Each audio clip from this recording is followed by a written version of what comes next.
സ്നേഹം എന്തു രസമാണല്ലോ അത് കേൾക്കാൻ. എല്ലാവരും സ്നേഹിക്കണം, ഒരുപാട് സ്നേഹിക്കണം. തന്നെ സ്നേഹിക്കുന്നവരെയും വെറുക്കുന്നവരെയും കുറ്റപ്പെടുത്തുന്നവരെയും ഒറ്റപ്പെടുത്തുന്നവരെയും എല്ലാവരെയും സ്നേഹിക്കണം. എല്ലാ കാര്യങ്ങളും സ്നേഹത്തോടെ ചെയ്യണം. അത് പറ്റുമോ? പറ്റും. അങ്ങനെ സ്നേഹിച്ച് സ്വർഗത്തിലെത്തിയ ഒരു പുണ്യവതിയുണ്ട്. ഈശോയുടെ കയ്യിലെ കളിപ്പന്താവാൻ തന്നെ തന്നെ സമർപ്പിച്ച ആ പുണ്യവതി, അതെ, വിശുദ്ധ കൊച്ചു ത്രേസ്യ. 1872 ജനുവരി 2-ാം തീയതി ഒരു വ്യാഴാഴ്ച മാർട്ടിൻ സിലി ദമ്പതികളുടെ 9ാമത്തെ പുത്രിയായി വിശുദ്ധ കൊച്ചു ത്രേസ്യ ജനിച്ചു. അവൾ ഒരു മാലാഖ കുഞ്ഞായിരുന്നു. എന്നാൽ ഒരു കുസൃതി കുടിക്ക്. കൊച്ചുറാണി എന്ന് സ്നേഹത്തോടെ അപ്പച്ചൻ അവളെ വിളിച്ചു. ചേച്ചിമാരോട് കൊച്ചുവു. വളരെ ചെറുപ്പത്തിൽ തന്നെ അവളുടെ അമ്മ മരണമടഞ്ഞു. അവളുടെ ആ വിഷമത്തിൽ നിന്ന് അവൾ കരകയറാൻ പരിശുദ്ധി അമ്മയെ സ്നേഹിച്ചു. സ്വന്തം അമ്മയെ പോലെ അവൾ പരിശുദ്ധി അമ്മയോട് പ്രാർത്ഥിച്ചു. തന്റെ സഹനങ്ങളും വിഷമങ്ങളും സന്തോഷങ്ങളും എല്ലാം പരിശുദ്ധി അമ്മയോട് പറഞ്ഞു. 10ാം വയസ്സിൽ അവരൊരു വലിയ രോഗത്തിൽ നിന്ന് പരിശുദ്ധി അമ്മ സുഖപ്പെടുത്തി. അങ്ങനെ അവൾ പരിശുദ്ധി അമ്മയുടെ കൊച്ചായി. ആദ്യ കുർബാന സ്വീകരിക്കാൻ അവൾ ഒരുങ്ങി. അപ്പച്ചനും ചേച്ചിമാരും പറയുന്ന എല്ലാ പരിത്യാഗ പ്രവൃത്തികളും സുഹൃത ജപങ്ങളും അവൾ അനുഷ്ഠിച്ചുകൊണ്ടേയിരുന്നു. അവൾ പരിശുദ്ധി അമ്മയോട് പറഞ്ഞു, എന്റെ അമ്മേ, നിന്റെ തിരുക്കുമാരന് പിറക്കാൻ കാലിത്തൊഴുത്ത് ഒരുക്കിയതുപോലെ എന്നെയും ഒരുക്കണമേ. അങ്ങനെ അവൾ പരിശുദ്ധിയോടെ ദിവ്യകാരുണ്യ ഈശോയെ സ്വീകരിച്ചു. അവൾ നാഥനെ കണ്ടു, ലയിച്ചു, സ്നേഹിച്ചു.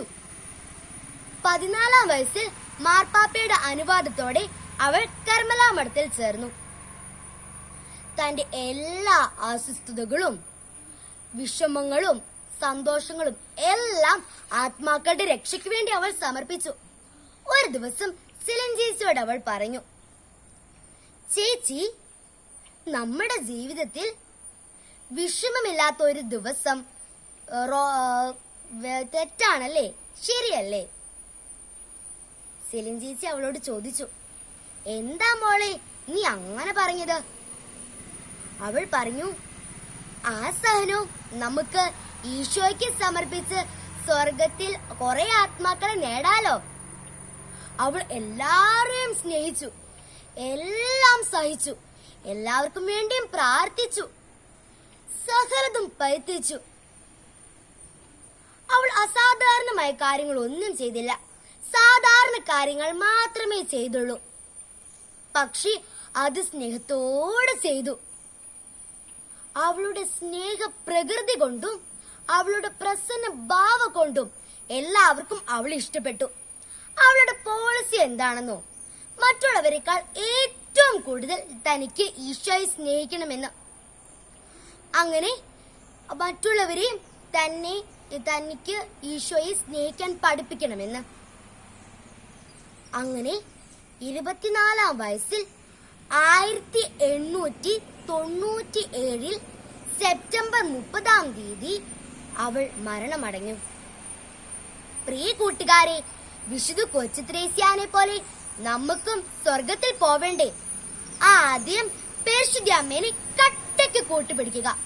അടുത്തത് ഈശോനെ കൂടുതൽ സ്നേഹിക്കുക, മറ്റുള്ളവരെയും സ്നേഹിക്കണം.